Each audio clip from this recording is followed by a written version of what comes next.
Hi friends, ప్రస్తుతం Japan బియ్యం చాలా కరువుగా ఉంది. అక్కడ వ్యవసాయంలో వరి అంత పండట్లేదు. సో దాని మీద ఆధారపడి ఉన్న వాళ్ళందరికీ కూడా బియ్యం దొరకట్లేదు.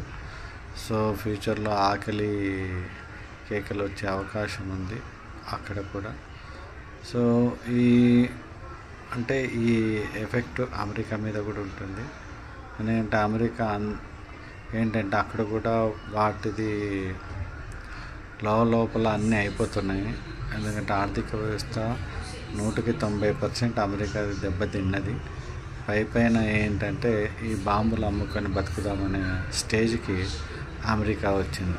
కాబట్టి అమెరికా ఏంటంటే ఇప్పుడు అందరితో యుద్ధాలు చేయించుకుంటూ దిక్కు పెట్రోల్ తన స్వాధీనం చేసుకోవాలని, ఆ తర్వాత ఆహారము ధాన్యాలు స్వాధీనం చేసుకోవాలని సో అమెరికా తల్లడిల్లుతుంది. సో ఈ విధంగా ఏంటంటే అన్ని దేశాల మీద ఆధిపత్యం చూపించాలని తను ప్రయత్నం చేస్తూ ఉంది.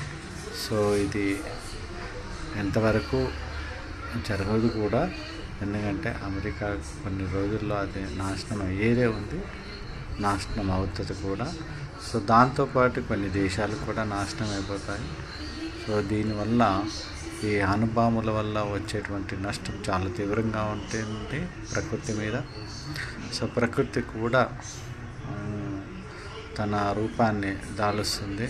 సో అనేక భూకంపాలు రావచ్చు. ఆ తర్వాత విపరీతమైనటువంటి భారీ వర్షాలు, పెద్ద తుఫాన్లు వస్తాయి. సో చాలా జాగ్రత్తగా ఉండాలి. సో భవిష్యత్తులో ఈ అణుబాంబుల యొక్క ప్రభావం మొత్తం భూగోళంపై పడుతుంది. సో ఎన్నో 10.11 12 వరకు కూడా భూకంపాలు వచ్చే అవకాశాలు ఉన్నాయి. కాబట్టి ప్రజలందరూ కూడా వారి జాగ్రత్తల్లో ఉండండి. ఉన్న సమయాన్ని మీరు ఇంత భగవద్ధ్యానంలో ధ్యానం ఏమన్నా చేయండి. ఇంత మనస్సు శాంతిగా ఉండేటట్టు మీ ఇచ్చాదైవాన్ని మీరు మనసులో కోరుకోండి. సో వీలైనంత వరకు ప్రతి ఒక్కరు కూడా వారి జాగ్రత్తల్లో ఉండాలని విన్నవించుకుంటున్నాను. Okay friends, bye.